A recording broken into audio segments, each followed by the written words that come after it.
Hey, good afternoon, everyone. Welcome to Discovering the Jewish Messiah. We're so happy that you've decided to join us. We're going to be sharing some pretty amazing information today that I know you're going to find interesting. And my desire is that you receive it and that you search it out, you pray over it, allow the Spirit to guide your hearts, and ask questions. We want your questions. Never be afraid to question. That's how we learn. So I want to encourage you that as we're going along here, if something pops in your head, like it often does mine, what about this or what about that?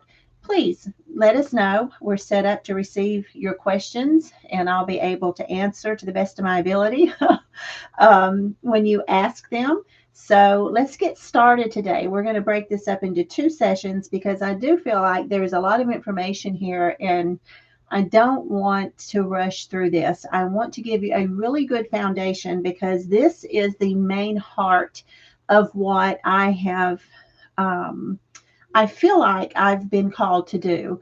And that is to provide a place for the lost house of Israel, for the lost sheep of Israel to come and to rediscover who they are so that they can return to the ancient paths and return to the covenant of our Father Yahweh. And also the understanding the testimony of Yeshua. So today we're going to dive in a little bit and I'm going to give you some foundational information. Some things you may already know and some things may be a little different than the way you've been taught. But let's just dive in and get started. So who are we exactly? And there's a lot of answers that could be given for that question. But in regards to our relationship to the God of Abraham, Isaac, and Jacob, who are we in his eyes and what is our purpose? And that is where we're going to begin. So I want us to consider the concept of who we are as a nation right now, our mindset, what our culture is in contrast to what the culture and the times were at the time the scriptures were written. This is such an important concept to understand because how we perceive things is so much different now than it was at the time this was written because our cultures are worlds apart. And I know we can all agree on that. Theirs was an agricultural culture. And so a lot of terminology in the scriptures is geared toward their livelihood, which was the seasons of the year that provided their sustenance, their income, their families. I mean, everything revolved around the culture. And so that's how the scriptures were given and written.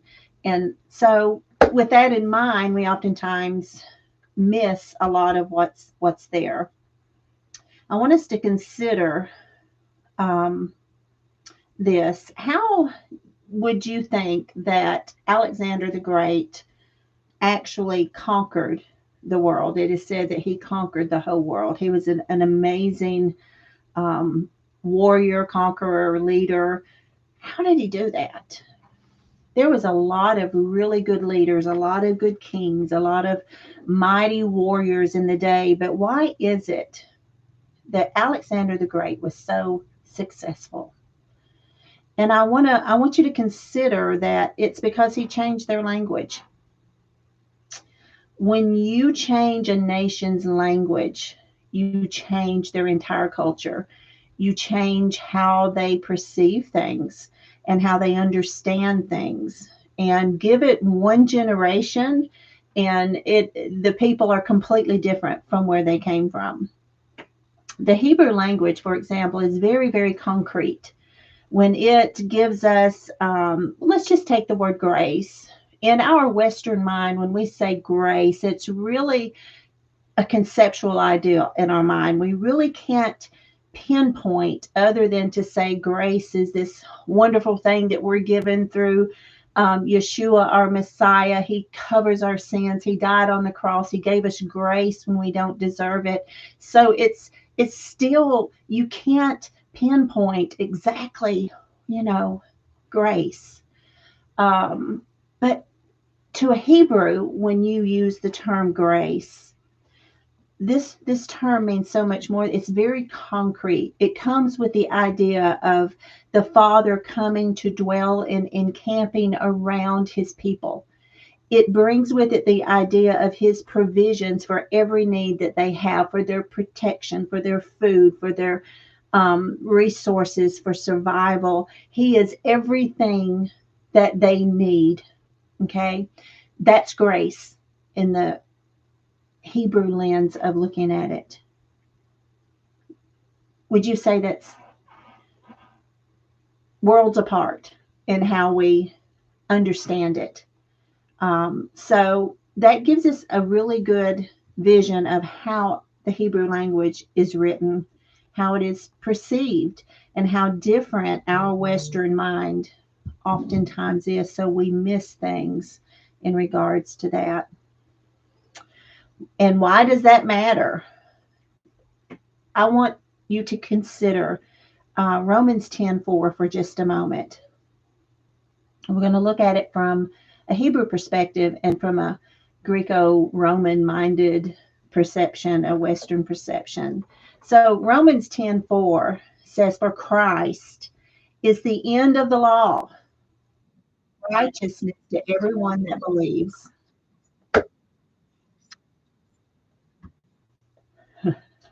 That's okay. So Romans 10:4, "For Christ is the end of the law for righteousness to everyone that believes." So to our mindset, when we read this, so many of us in the past have said, there it is, the law's been done away with. Christ was the end of the law. But when we take a closer look at that word end, and it is the Strong's 5056, this brings with it a totally different lens. That word is telos. That word telos means to set out for a definite point or goal. It is the aim or the purpose. Wow. Can you see how different that is from what we thought it meant, that the law was no longer valid because Christ was the end of the law? So now let's look at it with that understanding. And now this is what we have. For Messiah is the aim, the goal, the purpose of the Torah, for righteousness to everyone who believes. So just let that sink in for a moment, because it solidifies my point that it is possible we've misunderstood some things. So he is not the end, the conclusion of, he is the aim and the goal and the purpose of the whole Torah, for righteousness to everyone that believes. So let's go on. So who do you say that Israel is? We're going to be looking at who are we. Very important that we understand who Israel is. Many people say that Israel is the Jews, and some say that it's a country in the Middle East, always fighting the Arabs, right? There's always turmoil in Israel. Some people might even say that Jacob of the Old Testament is Israel. And that's true. Yeshua changed his name. Yahweh changed his name from Jacob or Yohabab to Israel. Some say that the church replaced Israel. Some say Christians are Israel. I'm going to suggest that we need to go to the book that will define it for us, and not what our own conclusions about who Israel is. The Jewish people were the chosen in the Old Testament, and this is some common myths. The Torah and the law were given to the Jews. The feast days of Yeshua, kept along with the disciples, were the Jewish feasts, no longer valid for us today. These are all myths about Israel, who they are, and how the Lord, or how we perceive them to be. But I'm going to suggest to you that all of those things are off the mark.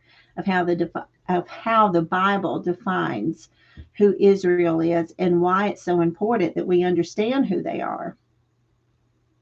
So let's begin here. At how many tribes when Israel left Egypt and the Father brought them at the foot of Mount Sinai, we've come through the Sea of Reeds.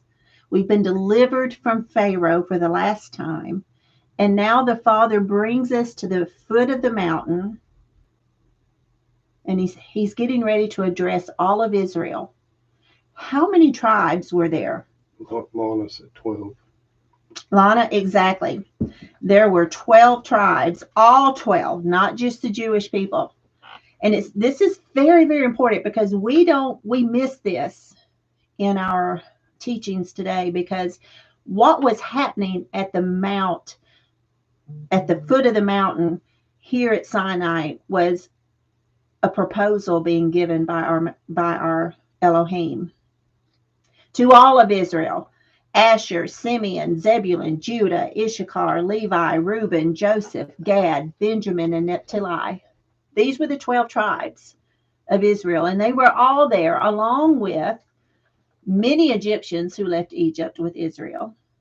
Okay, so they were called sojourners, and they were all gathered at the foot of Mount Sinai to receive a message from God. And this was a huge thing because the gods, okay, of the day only spoke to the sovereigns. They never spoke directly to the people. So this is a huge, huge deal that this Elohim who had just delivered them, whom they had forgotten, they've been in bondage for 400 years, learned a different language, been under the rule of a pagan society, learning to worship the way they worshiped for 400 years. They had a lot of Egypt in them.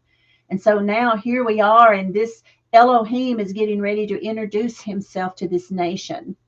And it's way different than anything they've ever experienced because, again, normally, in their view, the gods only spoke to the sovereigns.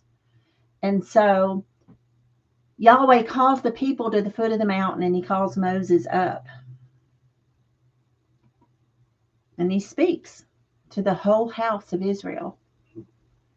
Now, I'm going to pause there just for a moment because I want, again, for that to sink in, this scene that we have of how God is separating Israel from Egypt. He's pulling them out.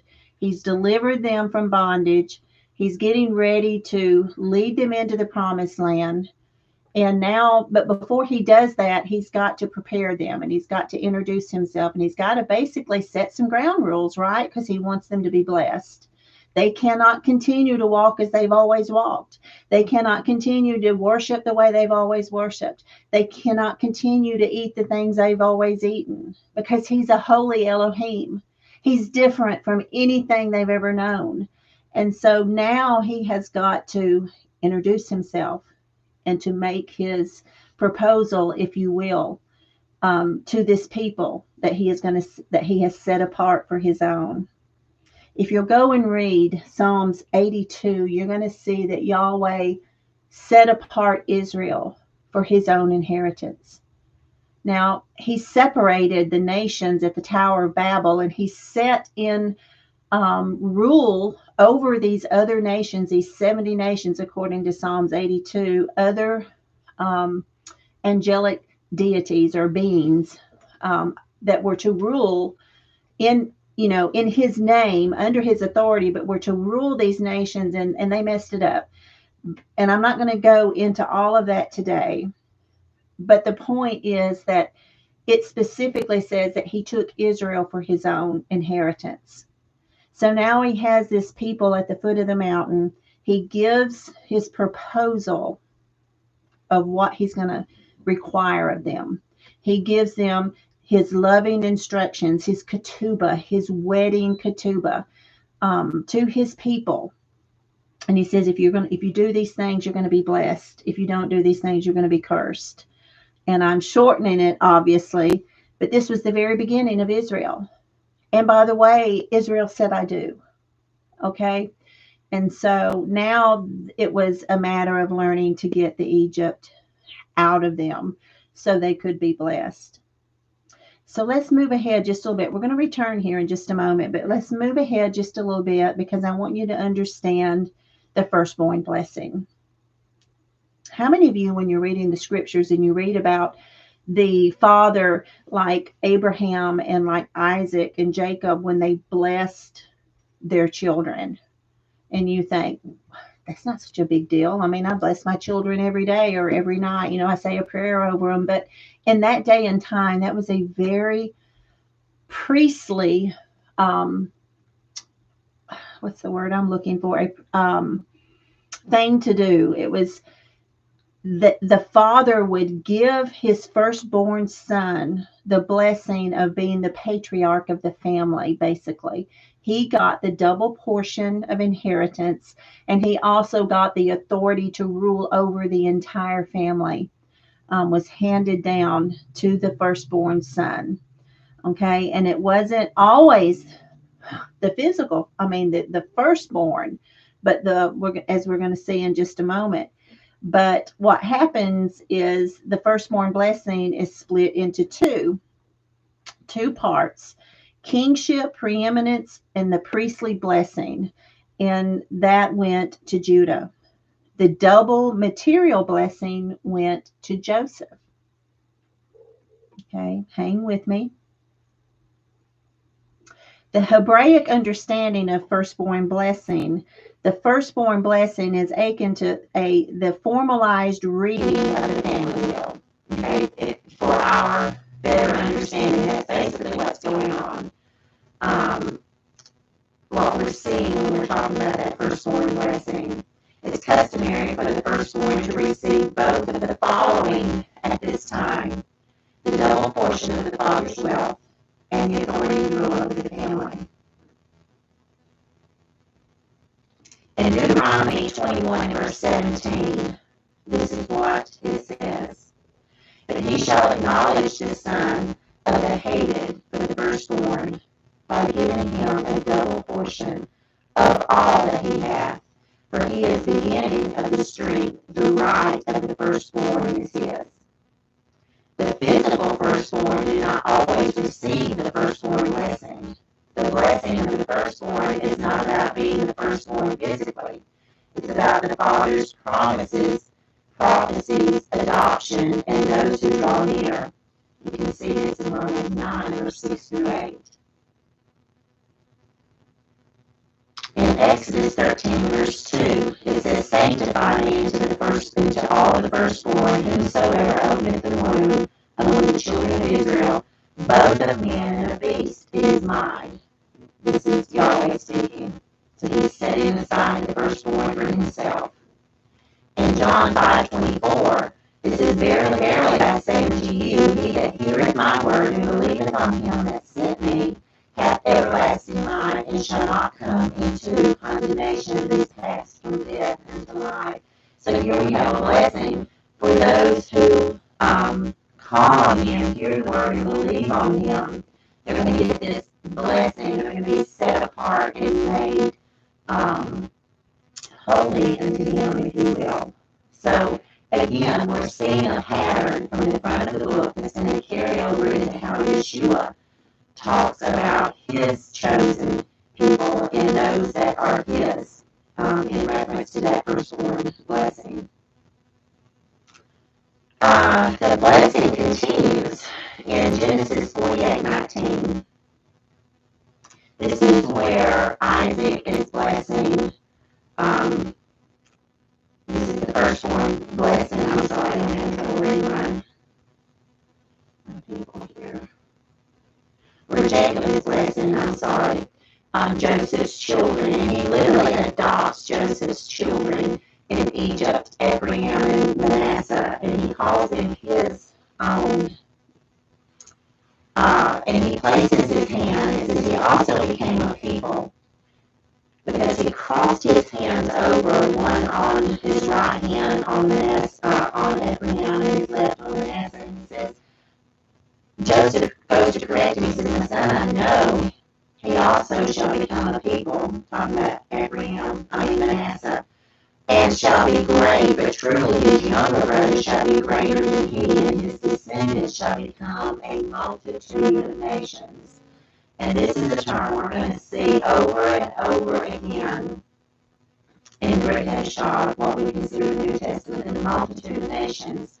This is the descendants of Ephraim, okay? He's going to be a multitude of nations. Keep that in the back of your mind, because that's going to become very clear in a few minutes who these people are. The descendants shall become a metahagoim. Okay, this is Hebrew. What does that mean? Multitude of nations. The metahagoim. That is the fullness of the Gentiles. This is who this is speaking of. So if you say right now, think about this, if you consider yourself to be a Gentile, you're basically saying Goim is out of covenant people. So if you call yourself a Gentile, you're basically saying you're out of covenant. But this is who it's referring to, this multitude of nations, or maybe a Gentile nation that has been assimilated into the nations round about them, who were once God's people, who were once Israel, who once walked in the covenant. But at some point, there's going to come a time when they're going to be separated and dispersed into all these other nations, and they're going to take on the attributes, the languages, the perceptions, the understandings of the nations round about them, and they're going to forget who they are. Okay? So, who are you?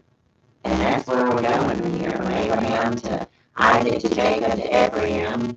Ephraim, who now carried the firstborn blessing, but the house of Israel was to be a multitude of nations.